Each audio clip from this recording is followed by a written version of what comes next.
And we are back at the Cloud9 Fates NA Qualifiers. Doey here along with Khroen and Frodan, and we have one game remaining. One more chance for all these players to get enough points to get themselves into that top four, get the qualifier for the next qualifier, the last of the big four of set four, and a chance to grab a little bit of cash on the side too.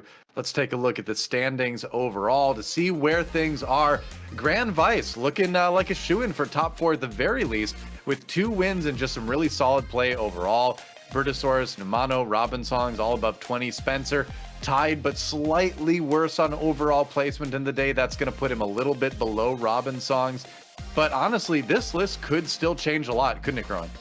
Definitely. If you see players with as close points as even Bert in second with 24 to KC with 19 in sixth, there's a lot of room for movement there. Maybe even possible for Shuram to get into the top four. I'm not quite sure on the math on that one, but it's looking like Gv8's lobby to lose. That is one thing for certain. Yep, that's right. It's I feel like Gv8, I think he's guaranteed top four without doing all the math because I'm terrible at it. But what do you think, Frodan? Like, it's this lobby ended up being pretty much as tight as I expected it to be. Yeah, everyone is still, I believe, mathematically in it. If Hobos gets a first, and then like Robin, Spencer, KCI get 8th, 7th, 6th in that order, I think he would leapfrog all of them. And then like if he can outperform Shuram, like if Shuram gets like 4th or 3rd, he would be in. So everything is on the table. Gv8 could lose his lead as first place. People who are second to 4th could also exit out if they take really bad losses here and go 8th. And Hobos and Shuram are still within striking distance. It takes almost a miraculous series of events for Hobos because it has to be very, very specific, but it's possible. So anything could happen here going to the last lobby, and we're just going to find out what's going to happen. That's right. Going to start out with Gv8 on his last view. We're going to catch up with Khroen after the game again, as usual. And, you know, the funny thing, we were talking about this during the break, Frodan, but we were trying to remember the last tournament we saw Gv8 win, and we were pretty sure it might actually be the tournament that you and I casted at the end of 2019, back in set 2 when Blender was big. I feel like there had to be something since then, but that's the last time at least that we casted Gv8 in a tournament winning position. Yeah, that was right. You know, TFT was still kind of in an awkward stage competitively because people weren't sure what TFT tournaments would even look like. So we were just doing like weekly tournaments that qualified for, you know, a top 8. And then players like Khroen, you know, we're actually doing super well along with this other guy. His name is Grand Vice 8.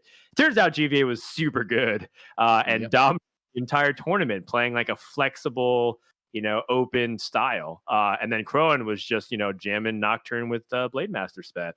And so those were some really fun times back in the Everybody was. Yeah, it was. Oh, I mean, if anything, he pulled it off excellently. Kind of put on a clinic us to show you why that strategy is good.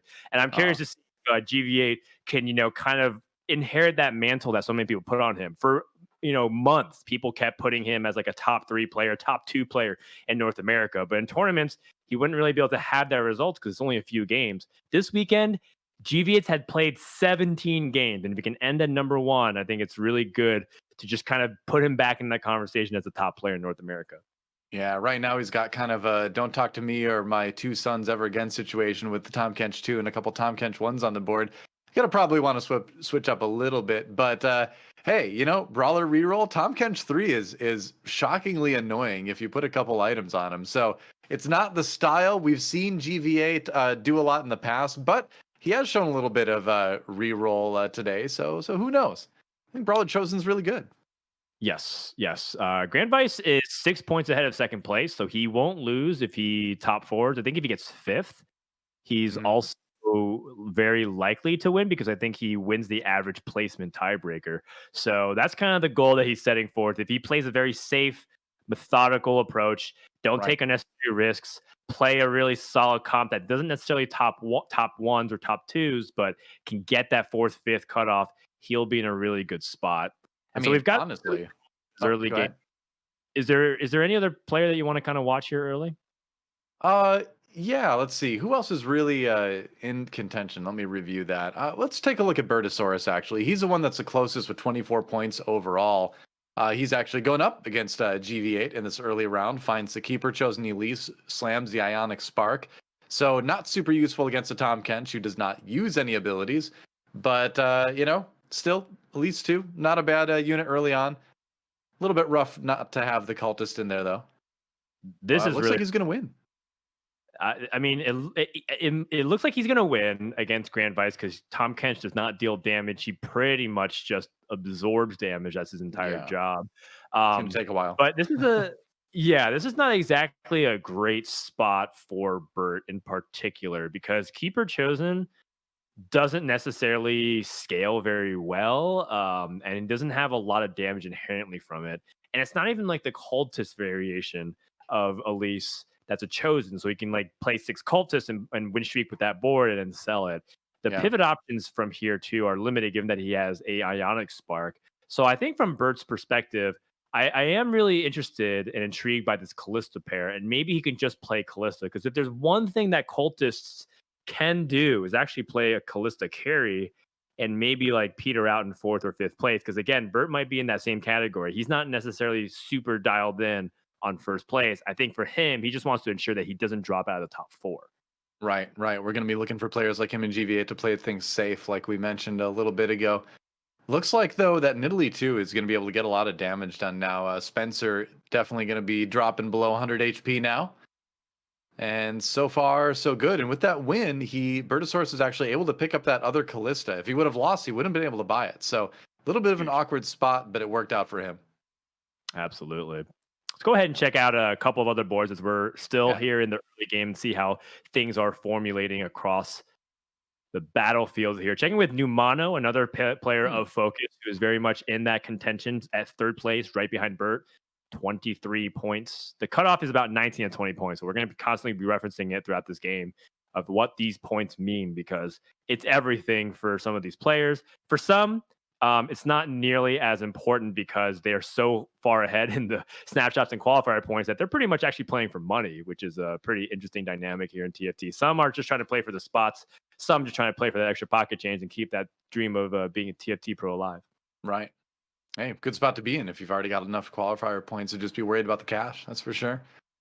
Looks like Numano slammed that early Zeeks onto that Fiora and just trying to get a little bit of duelist action going. But this Dragon's Claw Nasus, it's gonna be close. But I feel like when the stun goes away, he's not gonna cast, and that is gonna be a win for the Fiora. It was so close. Ooh, very, very close. One more cast would have done it.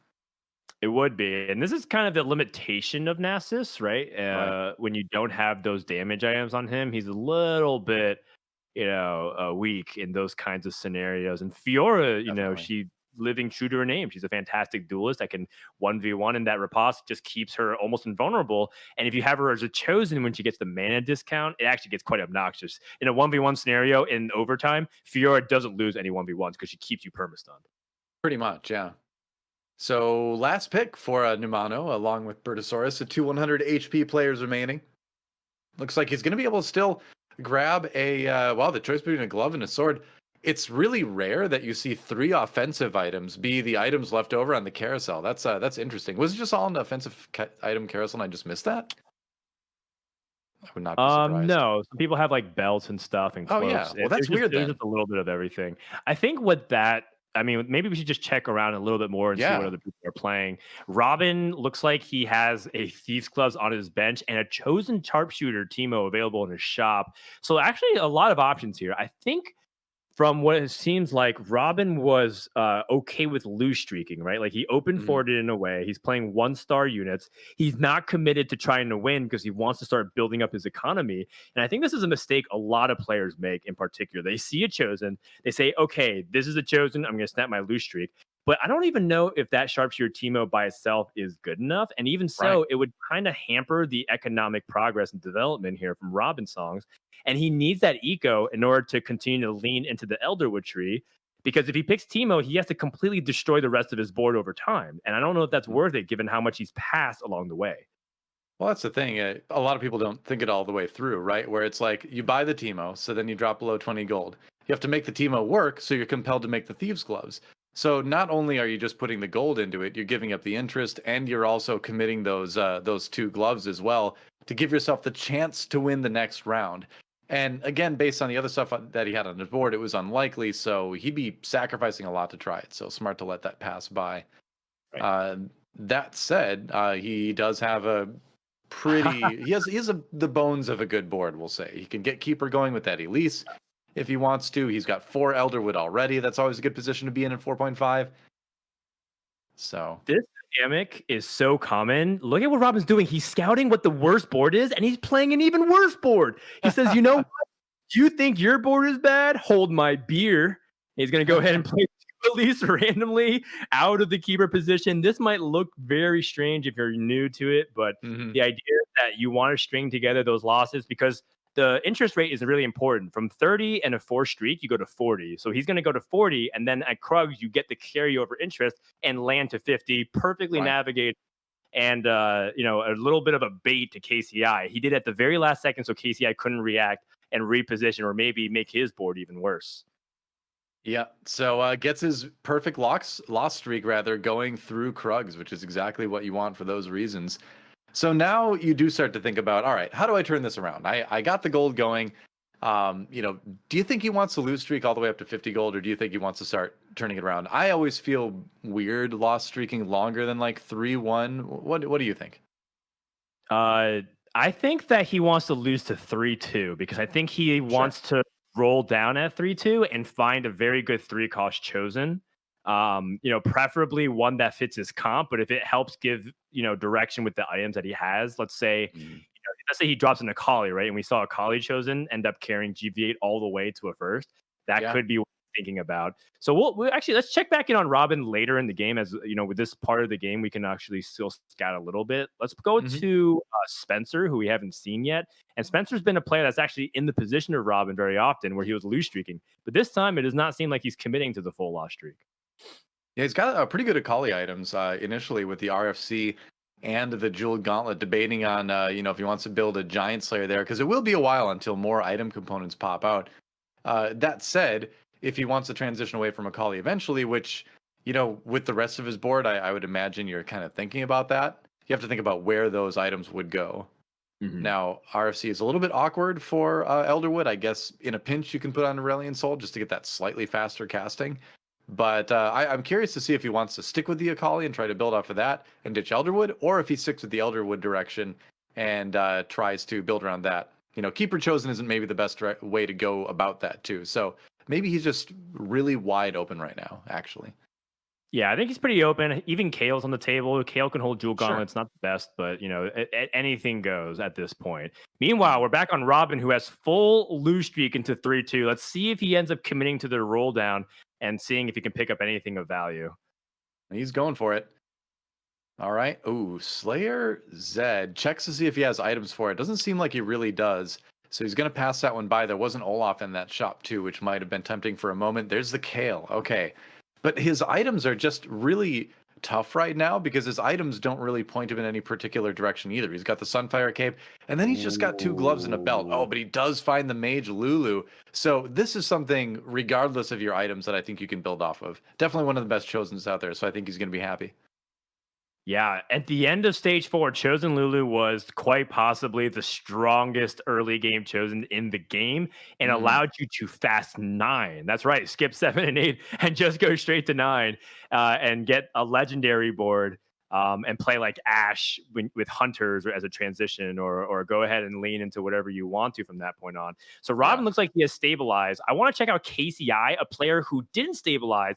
And you can see a big difference in ideology because he was trying to reroll for the Yasuo, and he's taken a ton of punishment to do so. In fact, he's dipping a little bit below. I wonder if he's going to continue to dip now that he's at 8 Yasuos. He does have the Nikos available as well. It's really about how much he values his own economy versus this Nikos for something else later on. But another thing to consider is his items are really poor. All he has is a Quicksilver. And while Quicksilver is pretty nice for Yasuo to prevent disarms or like a Teemo blind, the reality is it doesn't actually give much damage to Yasuo. So he's really going to hope that this Duelist energy is going to carry him. Right. You're pretty committed now. I mean, use the Nikos. You didn't roll down like super far as gold does, but You did commit to that Yasuo 3, so now you just really have to hope you find the items to support that. Otherwise, it might not be the greatest result. That said, it looks like he's going to get the win against maybe Brutasaurus. That was really close. Another spear might have ended it, actually. But still in a very nerve-wracking position right now for KCI, down at the bottom at 52 HP.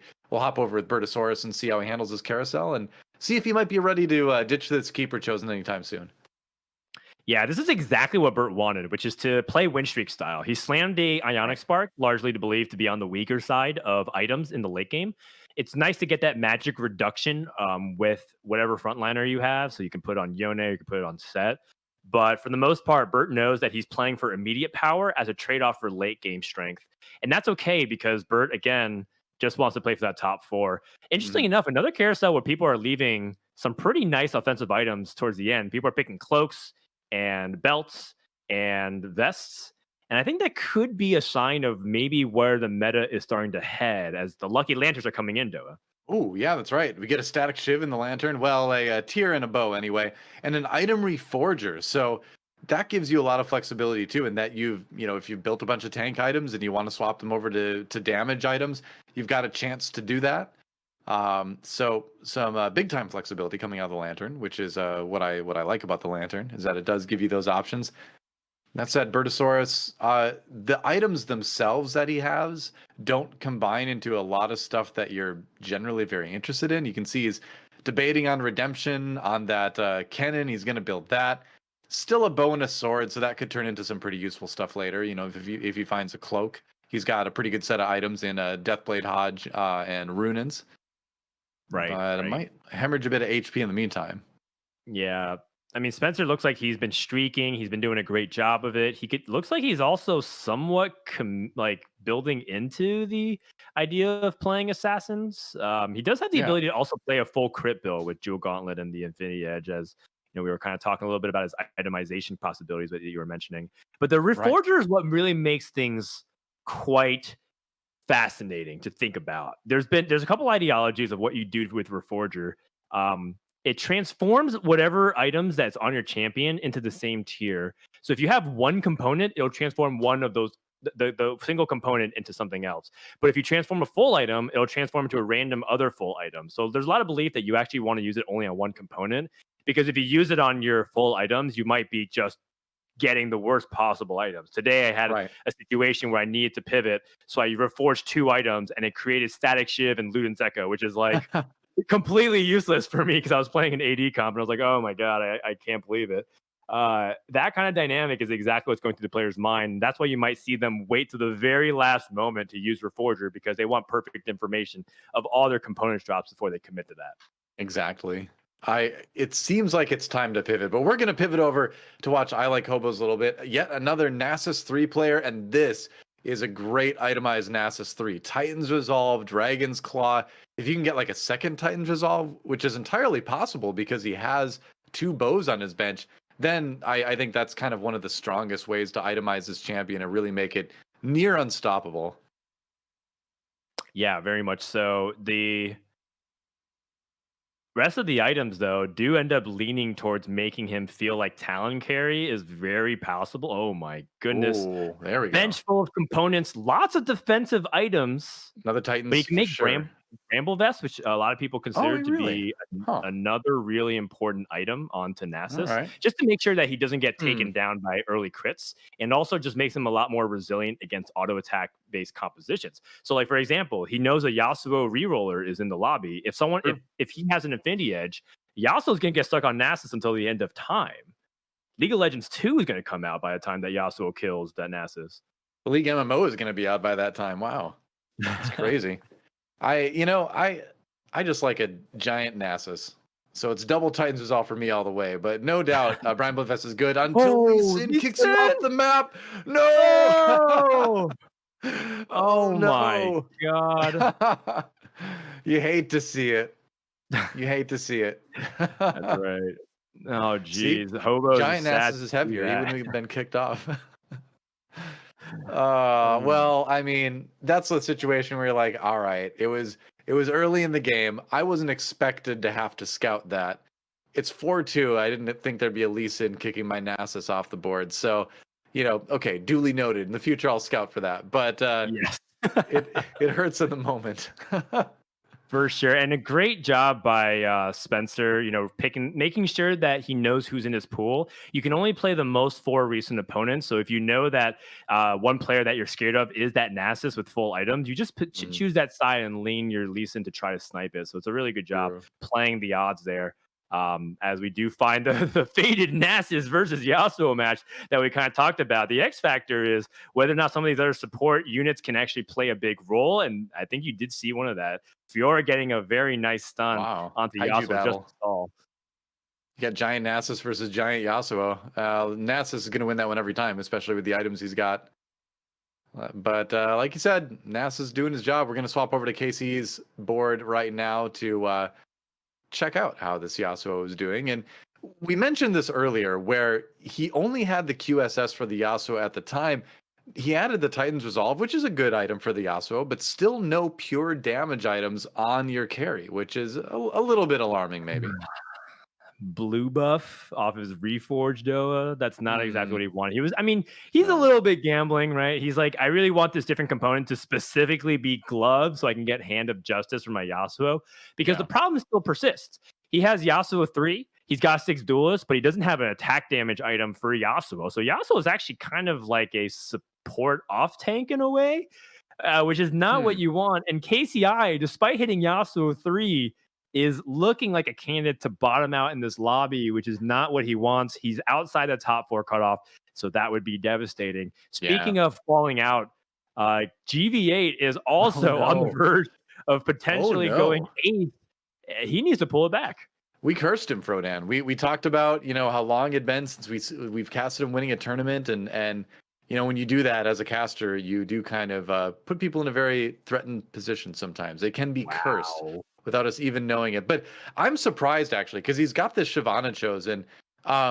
He's playing Brawlers, which is a pretty safe comp to play. You've just got a lot of HP. You've got a good carry in Shyvana, so you're generally like, all right, I might not win this, but I'll top 4, and maybe if I get an early set 2, I can win this. So I'm surprised he's doing as poorly as he is, honestly, because on paper, this is a generally pretty good comp. Nunu 2 helps. You know, I truth be told, by the way, that set off the carousel is so big because now he gets to hit 8 Brawler. That's just unbelievably massive for his comp. Kind of checking in with what's happening here. But I've run into the situation a lot with the Brawlers, and I think it's largely due to the fact that other comps are able to go toe-to-toe with it, especially ones that, you know, have Giant Slayer in your lobbies. Not all of them do build it, but a lot of times Giant Slayers can be built in, you know, as early as stage 4. And so it ends up just like chopping down your Brawlers really quickly. And the second thing is, you know, Shyvana is pretty fickle at times because she sometimes does the Kindred where she like transforms into a dragon and belly flops into your opponent's carry and then puts herself within harm's range. So sometimes I feel like Shyvana, even though she's great as a carry in this 8 Brawler build, sometimes she completely trolls you. She's supposed to jump away, but especially if your opponents are playing something like Enlightened Talon or Zed, like you said, sometimes she can jump right on top of the carry in that case. That round went fine. Ran into KC, who's the other weakest player in the lobby right now. So Gv8 at least perhaps avoiding an 8 in this game. There's another Nunu.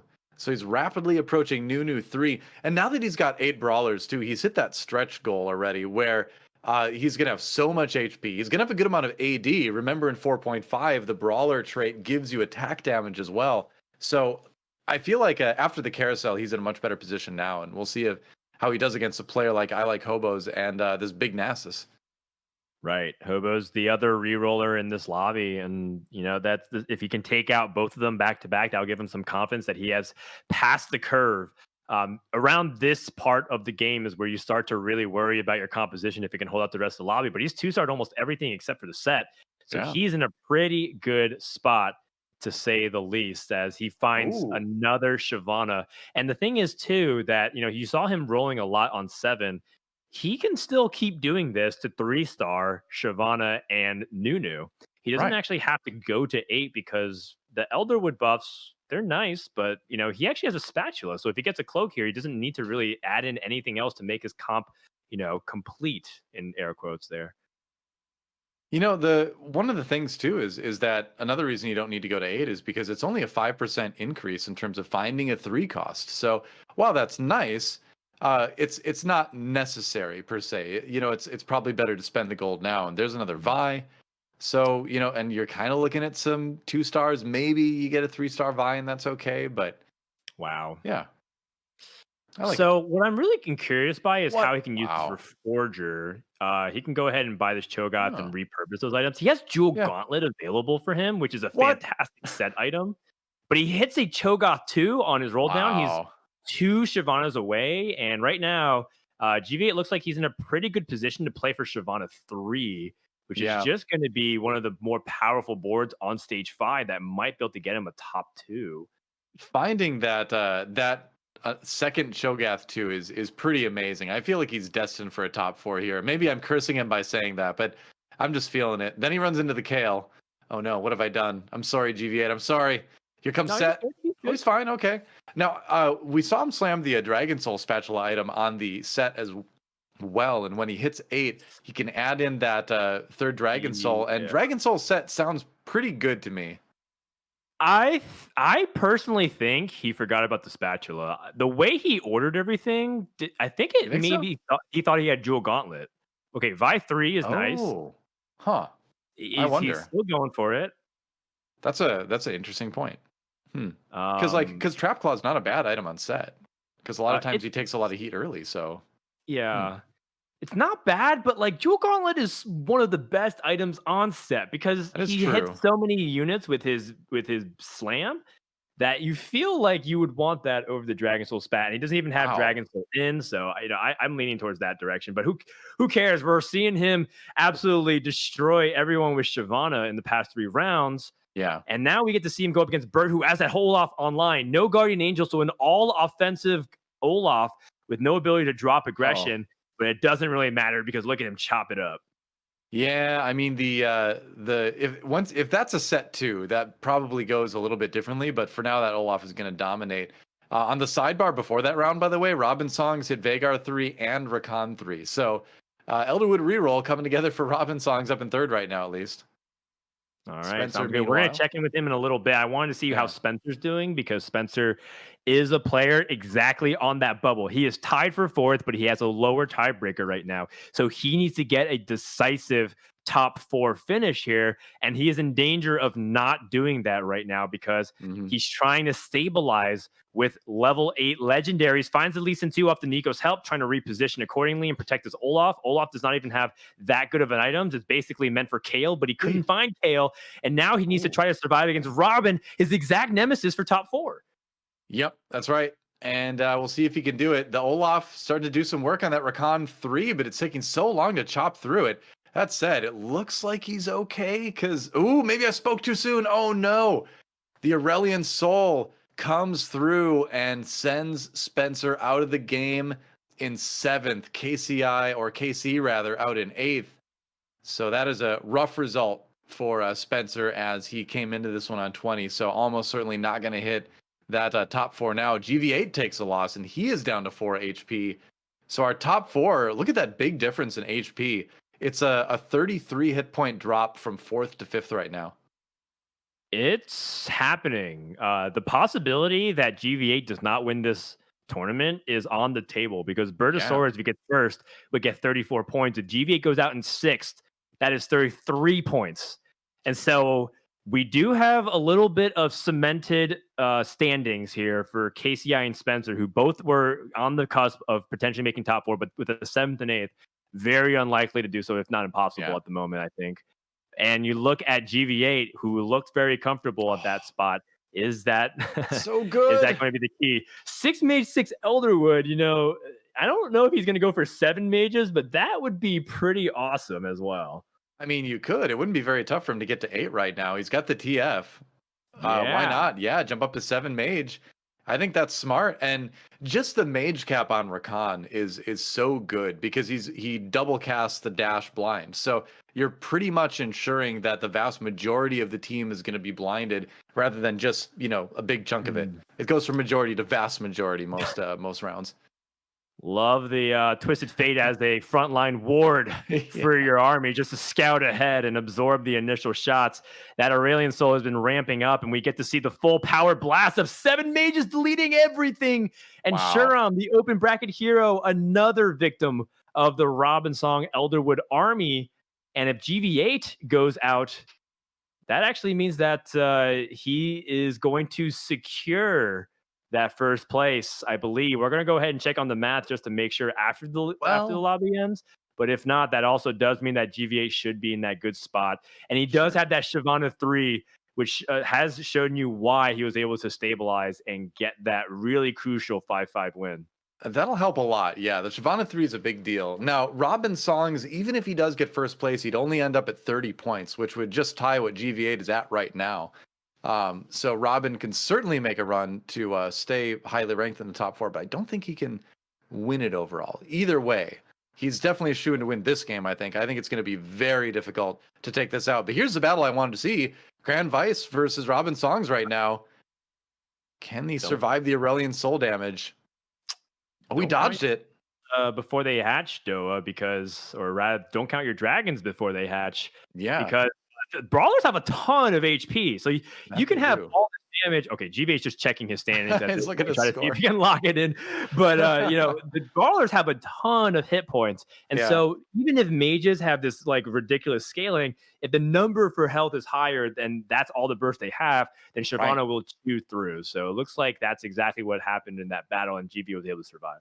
Yeah, I think the Aurelion Soul would need to direct hit Shyvana twice with 2 abilities to have a chance to maybe do that. So we'll see how Numano does here now. He's currently sitting in 3rd with 23 HP, finds his Zeke's on the Nexus minion, so that's always a nice item to see, especially when you can put it next to your Duelist Kayle.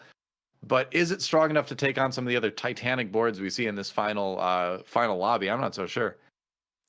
Yeah, this is going to be really challenging. But, you know, one thing I do want to point out, as you see the roll down here for Numano, our current top 4 heading into Lobby 5 before any points were given was Grand Vice in 1st, Bert at 2nd, Numano at 3rd. 3 of those players are in the remaining top 5 right now. Oh, sorry, Robin Songs was 4th, and he's also very much looking like he's going to finish in that top 4 as well. So it's pretty much I like Hobos to play for the pride here. I think if he wins, he's still not going to have enough points, given that everybody here is at least 5th place or better. Yeah, and so that should lock in our top 4. And this has just been such a great day of games here for TFT, showing all kinds of range of builds, showing all kinds of play styles, and even big pivots in the middle of nowhere. And, you know, I've been really excited to see who is going to be our top 4 coming into today. And what an interesting background. We have established names. We have some challengers. We have some people who are even out of region who moved to NA and have the opportunity to compete with us here. Well, we talked about kind of a passing of the torch or a changing of the guard in the pro scene here in the North American region, and I feel like our top 4 are very indicative of that. Where we've got the veterans, but we've also got some new blood coming up, and that's great. That means that's a healthy sign of a healthy esports scene when you have new players coming up and threatening the existing top pros. That's a good thing. It's a good thing. Indeed. No Kayle 3 for Numano. He was really trying to go for big style points to try and get 3-star Kayle. But, you know, maybe these dual Kayle carries can still get the job done. Brawlers move very slow, and they don't have a lot of attack range outside of Shyvana, so maybe they can't get access to it. It doesn't look like it's going to be enough. I like that there's 2 sets on the Gv8 side as well. So, like, when one goes and does sit-ups, he only gets a couple of them in before the other one kicks him out. Feathers fly. Nasus doesn't care about your feathers. Or maybe he should. Maybe he should start caring about those feathers. Nope, never mind. Lee Sin with the RFC. Remote kicks the Xayah off the board. Oh, there it is. And yeah, smart to take the Kayle with the Infinity Edge off the board. That ensures that it doesn't get swapped with anything on there. He wanted to keep the items. And now, yeah, put the IE on the Xayah. Why not? So 2nd day in a row, we've seen the Kayle 3 now, and Numano's chat going wild with that one. That is ridiculous. Kayle 3 versus an army of 3-stars around the battlefield. And it looks like Numano's going to go ahead and try to juke one last time. Maybe dodge that Zephyr. Looks like the Zephyr's going to hit the Lee Sin instead, just to make sure Lee Sin doesn't hit his really valuable units. And Kayle 3 is going to start winning way and annihilating every single champion on the other side of the battlefield. It was fun playing with your Bert, but see you next time, as Numano is going to quickly wipe and see who else survives. Potentially if his Ghost is playing other people too, as Hobos is going to dip out in 5th. Yep. Hobo's out in 5th. Bertosaurus manages to take a 4th. So a really strong showing from him today. 3rd, 4th, 1st, 8th, and then another 4th. So pretty great day all over overall from him, rather. But now only 3 remain. Grand Vice and his Brawlers, Robin Songs and his Elderwood, his Big Aurelian Soul, and Numano. All the players sub 10 HP. Definitely could be a double kill. We could see it end in the next round. I mean, given that his clone did not seem to play anybody, just from that quick glance, that could be the case. Numano could play against either Robin or Grand Vice, and then whoever doesn't play against him gets a copy of Numano's army and has to face against Kayle. So there's a chance that we see a double kill here, Doa. This is such a high roll lobby right now. Do you realize we've got like Rakan 3, Veigar 3, Annie 3 over there? We've got like the 8 Brawler synergy going, and then we've got the Kayle 3. Like, these are 3 incredibly strong boards. Like, in basically any other lobby, each of these 3 could win. Oh, it happened. The Ghost is playing against, I believe, Grand Vice. So this is an opportunity for Kayle to show off and put a cap to the end of the tournament and show you why she is a 4-cost carry that has defined the meta this weekend. Numano is going to close out the 5th lobby with a win. Wow, Numano gets the win in the end. The Kayle 3 double kill. And yep, you know, rerolls are pretty strong. That is true. But ultimately, at the end of the day, I feel like it's a flashback to set 3 again. These Kayle comps, especially if you hit the Kayle 3, that helps a little bit, are going to be just so hard to beat if you get them online. Khroen, what's your take on that last game of the day? That was a great game. That was, I think, the best one we've had today. Oh yeah, my heart was pounding after watching that game. There was so many implications in terms of standings. I was very closely watching Gv8, Numano, Bertosaurus, because all of them had the potential to win. It looked like Gv8 might go out super early in that game. He was getting so low, hit the Shyvana, hit the set on the Carousel. That was some real pivotal turning point. Because if that didn't happen, we might actually have another winner here today. But of course, it will be Gv8. We know that much. Of course, we got to tabulate the rest of the scores. But man, there couldn't have been a better game to end things off on here. Yeah, absolutely. Yes. Go ahead.